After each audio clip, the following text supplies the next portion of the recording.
이태원 클럽에서 시작된 감염이 이어지고 있습니다. 관련 확진 환자는 오늘만 8명이 늘어서 이제 모두 215명이 됐습니다.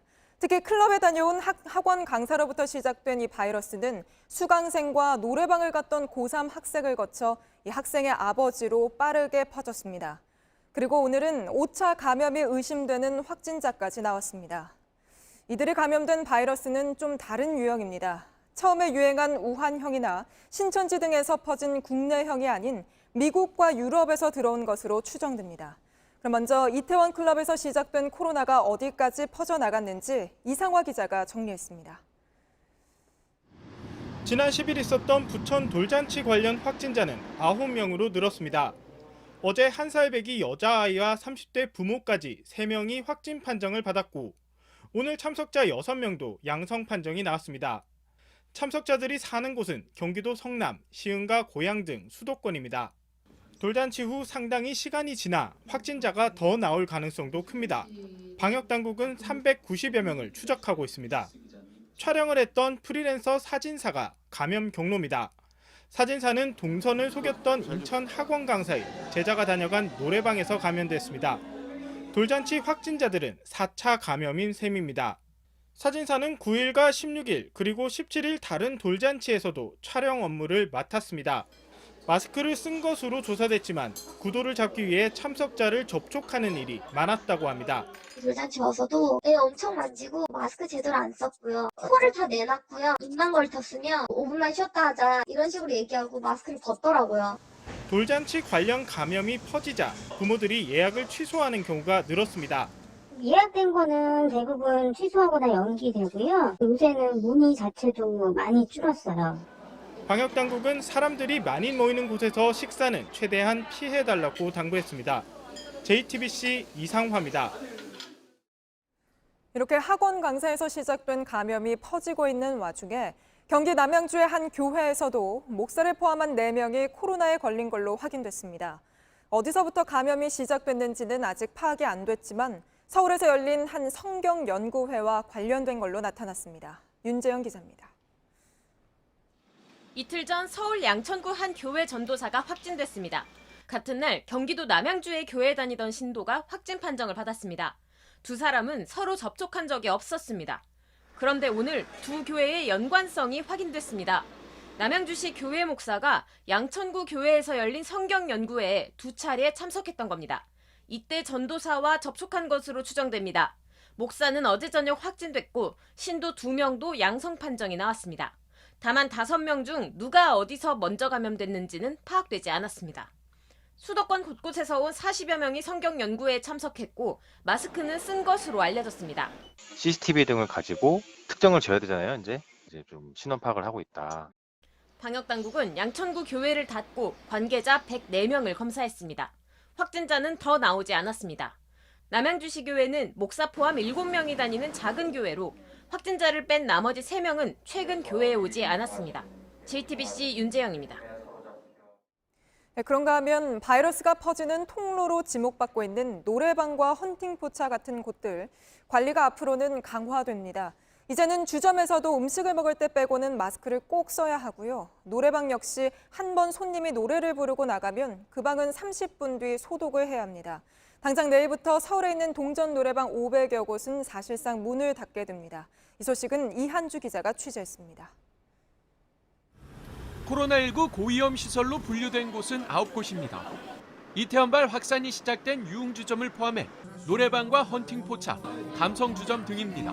줌바와 스피닝 등 여럿이 함께 격렬한 운동을 하는 실내 운동시설도 포함됐습니다. 앞으로 해당 시설에선 출입자 이름을 적고 증상을 확인해야 합니다. 마스크를 반드시 써야 하는데 주점에서도 음식을 먹을 때를 빼곤 착용해야 합니다. 노래방의 경우 영업하기 전 실내 소독을 하고 한 번 손님이 사용한 방은 문을 닫고 30분 뒤 소독해야 합니다. 방역당국은 수칙을 지키지 않으면 300만 원 이하의 벌금이나 영업 중단 조처를 내릴 예정입니다. 방역의 목적을 합리적인 수준에서 최대한 이행해 가면서도 실제 그것이 현장에서도 지켜지게끔 만드는 것이 근본적인 목적입니다. 이런 가운데 서울시가 내일부터 코인 노래방 569곳의 영업을 중단시킵니다. 다음 주에는 경찰 협조를 받아 현장 점검을 벌이기로 했습니다. JTBC 이한주입니다. 노래시설이 있는 술집, 이른바 단란주점은 방역 지침을 더 철저히 지켜야겠죠. 제대로 하고 있는지 어젯밤 서울시와 경찰이 합동 단속에 나섰는데요. 일부 업소들의 황당한 실태, 직접 보시죠. 이주찬 기자입니다. 지하 단란주점엔 창문도 없습니다. 손님도 주인도 마스크를 안 썼습니다. 선생님이 마스크를 안 쓰고 있네요. 써야 돼요. 내가 나가시면 손님이 나가면 마스크를 쓰겠다는 겁니다. 하고 있다고요. 소독은 제가 체크를 안 한 거지. 지금 쓸 거예요. 일지만 안 썼을 뿐 소독을 했다고 우기다가 결국 영업 정지를 당했습니다. 이 시간부로 지금 영업장에 대해서 집합금지 명령을 내리겠습니다. 안 돼요. 지금 우리 한 달 내내 장사를 못했다고. 손님들 체온을 안 재는 곳도 있습니다. 손님들이 들어오면 온도 체크를 지금 다 하게 돼 있는데 체크기가 없어가지고 온도기가 없어가지고. 손님들의 이름과 연락처를 안 적어놓고는 오히려 큰 소리를 칩니다. 기록부가 뭐가 필요가 있는데 내가 다 알고 있는데 여기까지 줘서 들어와. 그럼 내가 다 일러줄게. 하루 있어봐야 한두 테이블에 우리 달라주려면 일반 업소에 가면은 다닥다닥 붙어가지고 식당에서 밥 먹고 얘기하고 그러는데 서울시와 경찰은 단란주점 2,500곳을 점검 중입니다. 지금까지 6곳이 방역수칙을 어겨서 무기한 영업정지 처분을 받았습니다. JTBC 이주찬입니다. 학교가 문을 연 지 사흘째입니다. 몇몇 지역에선 코로나에 걸린 학생이 나와 불안한 등교가 이어지고 있는데요. 학교 안에서 방역이 제대로 이루어지지 않는다는 아이들 이야기들이 소셜미디어에 올라오고 있습니다. 윤영탁 기자입니다. 30명 이상 한 교실에서 수업을 듣는다. 친구와 간격이 너무 좁다. 이동할 때도 다닥다닥 붙어 이동하고 마스크를 안 써도 지적을 받지 않았다. 한 고3 학생이 트위터에 올린 글입니다. 8,000명 넘게 퍼날랐습니다. 잠깐 검색하면 비슷한 글들이 쏟아집니다. 수동 체온계로 직접 체온을 재라는 지침을 받았다거나 투명 칸막이가 없는 급식실이 많다는 지적도 이어집니다. 힘들게 교문이 열리면서 반가운 마음에 접촉이 쉽게 이뤄집니다. 아이들이 너무 반가워서 막 짱수 막 이래서 그거 지도하느라고 힘들었어요. 선생님들이 너무 고생하셔서 저희가 선생님들 일 덜어드릴 수 있는 여러 가지 방법을 지금 막 찾고. 다음 주엔 고등학교 2학년과 중학교 3학년, 초등학교 저학년 학생들도 학교에 가는데 혼란이 더 커질 수 있다는 우려가 나옵니다. JTBC 윤영탁입니다. 네, 그래서 학교에서 행여 아이들이 감염되진 않을까 교사들 걱정이 큰 상황인데요. 실제 학교가 어떤 상황인지 보건교사 한 분을 연결해 자세히 들어보겠습니다. 저희가 이분 소속 학교와 이름을 밝히지 못하는 점은 양해 부탁드립니다. 네, 안녕하세요, 선생님. 바쁘실 텐데 나와주셔서 고맙습니다. 조금 전 보도 같이 보셨을 텐데요. 아이들은 마스크 쓰기, 친구들과 거리 두기, 그리고 매일 자가진단하기 이런 지침을 지키기 어려웠다고 하는데요. 실제로 현장에서 잘 안 지켜지나요? 현재 마스크 착용은 비교적 잘 이루어지고 있는 편이고요. 네. 거리 두기는 사실 좀 현실적으로 어려운 부분이 있습니다.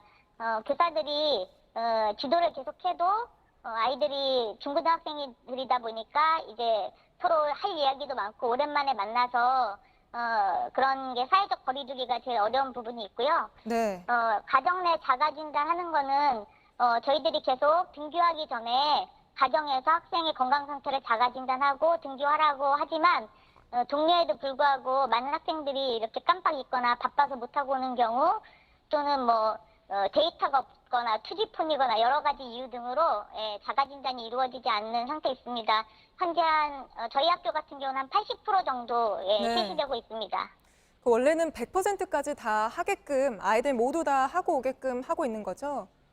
네, 100% 다 하고 오라고 저희가 아무리 많이 가정통신문이나 가정통신이나 문자나 학생들 수시로 교육을 해도 그 부분이 좀 지켜지지 않고 있는데 100% 되는 학교도 물론 있긴 합니다만 90% 80% 이 정도 선에서 이제 되고 있는 것 같습니다. 예, 거리 두기가 가장 문제라고 하셨는데 그럼 아이들이 급식실 가거나 아니면 화장실 가거나 할 때 붙어 다니거나 하면 그럴 때는 좀 선생님들이 어떻게 하셔야 되나요? 저희들이 이제 급식실 같은 경우에는 바닥에 1m 간격으로 발바닥 모양 그림을 붙여놓고 또 교사들이 급식 시간에 이제 거리 두기 하도록 지도하고 있는데요.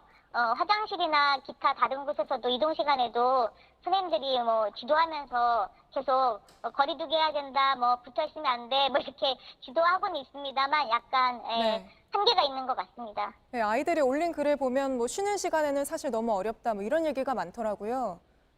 예. 그래서 이제 오늘 공문을 받았는데 서울시 교육청에서는 인력 지원을 하겠다고 이제 그런 방역 지도나 학생들의 질서 지도, 발열 검사 이런 차원에서 인력 지원을 하겠다는 공문을 오늘 받았거든요. 그래서 아마 그런 계속 한 2달 정도 인력 지원을 받으면 지금보다는 조금 더 거리두기가 원활하게 될 수 있을 거라고 저희가 기대하고 있습니다. 그 인력을 받아서 좀 아이들끼리 떨어져 있도록 지도를 하겠다 이런 말씀이시거든요. 그러니까 그렇게 이제 뭐 쉬는 시간이나 급식 시간에 이제 교사들만으로 부족한 부분을 이제 그런 인력 지원을 받아서 방역에 지원을 도움을 받을 수 있으면 좋겠다 그렇게 생각하고 있습니다. 네, 그럼 갑작스러운 돌발 상황도 있을 것 같은데요. 학교 올 때는 괜찮았는데 학교에 와서 있다가 갑자기 열이 난다든지 뭐 증상이 있다고 호소하는 학생도 있지 않습니까? 네, 오늘 저희 학교 학생 한 명도 이제 발열은 없었지만 기침과 인후통이 있어서 바로 선별진료소에 보냈었고요. 조금 아까 문자를 받았는데 검사한 지 한 6시간 만에 검사 결과가 나왔어요. 그래서 음성 판정을 받았거든요.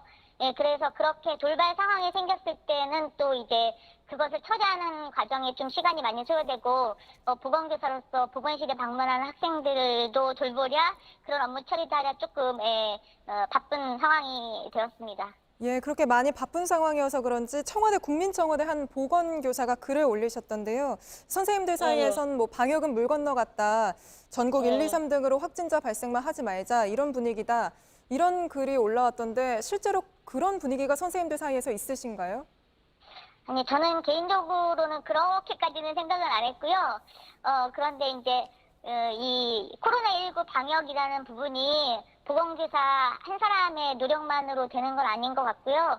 학교 전체가 이 코로나19를 예방해야 된다는 학교 전체 차원에서 특별히 관리자 분들께서 많은 도움을 주시면 조금 더 저희가 이겨내기 쉬울 것 같고 특별히 그 가정 내에서 자가진단하는 것은 저희 교직원뿐만 아니라 학부모님들과 또 학생들의 적극적인 협조가 있어야지 가능한 부분이어서 사실은 학교가 안전하게 되려면 국민 모두의 힘이 필요하다고 저는 개인적으로 생각합니다. 네, 고맙습니다. 오늘 바쁘실 텐데 나와주셔서 고맙습니다.